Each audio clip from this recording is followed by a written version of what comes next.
बिस्मिल्लाहिर्रहमानिर्रहीम। अस्सलाम वालेकुम वरहमतुल्लाहि वबरकातुहू।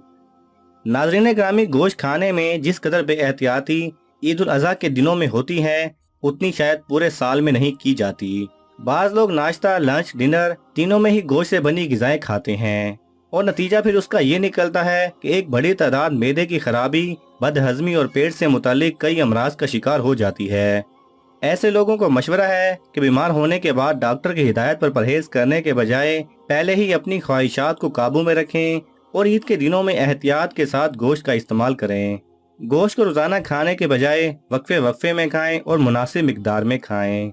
अब रहा दोस्तों का सवाल कि कुर्बानी का गोश्त कितने दिन तक स्टोर कर सकते हैं या कितने दिन तक इस्तेमाल किया जा सकता है। तो दोस्तों, गोश्त को लंबे अरसे तक फ्रीज करने से इसमें बैक्टीरिया और जरासीम पैदा हो सकते हैं। नेस गोश्त की अफादियत कम हो जाती है। एक रिसर्च के मुताबिक 10 दिन से ज़्यादा रखा हुआ गोश्त सीने और छाती में कैंसर का सबब बन सकता है। गोश्त का जो जायका कुर्बानी के दिनों में होता है, वो 1-2 हफ्ते के बाद बाकी नहीं रहता। अगरचे हदीस शरीफ में है कि 1 साल तक कुर्बानी का गोश्त बचा कर रख सकते हैं और कुर्बानी का सारा गोश्त घर में ही बचा कर रख सकते हैं। कुर्बानी का सारा गोश्त घर में रखना और खुद ही इस्तेमाल करना जायज़ है, मगर मुस्तहब और अच्छा तरीका ये है कि गोश्त के 3 हिस्से किए जाएं। अल्लाह के नबी सल्लल्लाहु अलैहि वसल्लम ने शुरू में तो सहाबा इकराम को हुक्म दिया था कि सिर्फ बकरा ईद के अयाम में ही गोश्त का इस्तेमाल करें और बचा हुआ गोश्त गरीबों में तकसीम कर दें। लेकिन बाद में आप सल्लल्लाहु अलैहि वसल्लम ने यह इजाज़त दे दी थी कि गोश्त को 1 साल तक भी स्टोर किया जा सकता है। तो इजाज़त है, जितना अरसा चाहें आप महफूज रखें, कोई गुनाह नहीं। लेकिन एक हद होनी चाहिए। जायज़ तो है, मगर इतना कि इंसान का ज़मीर उसको मलामत ना करे। एक रिवायत में आता है कि कुर्बानी के 6 महीने बाद एक आदमी ने ख्वाब में देखा कि लोगों के कुर्बानी के जानवर जन्नत में टहल रहे हैं। उन जानवरों में उसने अपना बकरा भी देखा, जो कि एक टांग और एक चांप के बगैर टहल रहा था।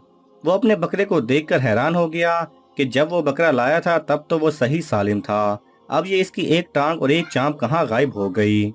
उस शख्स ने फरिश्तों से पूछा कि मेरा बकरा लंगड़ा क्यों है, तो उन्होंने जवाब दिया कि इसकी एक टांग और एक चांप तुम्हारे फ्रिज में रखी हुई है, जब तुम उनको खाओगे तो वो यहाँ पहुँच जाएगी। जितना गोश्त तुम खाते हो उतना यहाँ पहुँचता जाता है। तो लिहाजा दोस्तों, एक हद होनी चाहिए। गोश्त को 1-2 माह तो स्टोर कर सकते हैं, लेकिन 6-6 माह स्टोर करना मुनासिब नहीं। अगर आपके इर्द गिर्द गुरबा और मसाकीन रहते हैं तो 6-6 माह गोश्त को स्टोर करने के बजाय बचा हुआ गोश्त उनमें तकसीम कर दिया जाए। हजूर अकरम सल्लल्लाहु अलैहि वसल्लम का फरमान है कि जिस शख्स ने इस्तिताअत होने के बावजूद कुर्बानी ना की, वो हमारी ईदगाह में ना आए। एक और रिवायत में आता है कि बकरा ईद अल्लाह सुब्हानहू व तआला की तरफ से हमें तोहफा मिला है। ये हमारा इम्तहान भी है और अल्लाह ताला की तरफ से ज़ियाफ़त भी है। इस ईद पर अल्लाह की तरफ से हमें गोश्त खाने को मिलता है। उलमाए कराम कहते हैं कि आप सारा साल अपने खर्चे पर गोश्त खाते हैं, लेकिन बकरा ईद पर अल्लाह सुब्हानहू व तआला अपने खर्चे पर हमें गोश्त खिलाता है। यकीनन जानवर तो हम ज़िबा करते हैं, लेकिन जानवर ज़िबा करने के बाद वो तो कुर्बानी हो जाती है और वो जानवर अल्लाह सुब्हानहू व तआला की राह में कुर्बान हो जाता है। तो कुर्बान होने के बाद जानवर का मालिक अल्लाह सुब्हानहू व तआला होते हैं। लेकिन फिर भी अल्लाह सुब्हानहू व तआला ने हमें हुक्म दिया कि ईद के दिनों में हम उस गोश्त को खाएं और अल्लाह सुब्हानहू व तआला की ज़ियाफ़त के मज़े उठाएं। लिहाजा ईद के दिनों में खुद भी खाएं और गुरबा और मसाकीन को भी खूब खिलाएं। अल्लाह सुब्हानहू व तआला हम सबको अमल करने की तौफीक अता फरमाए। आमीन।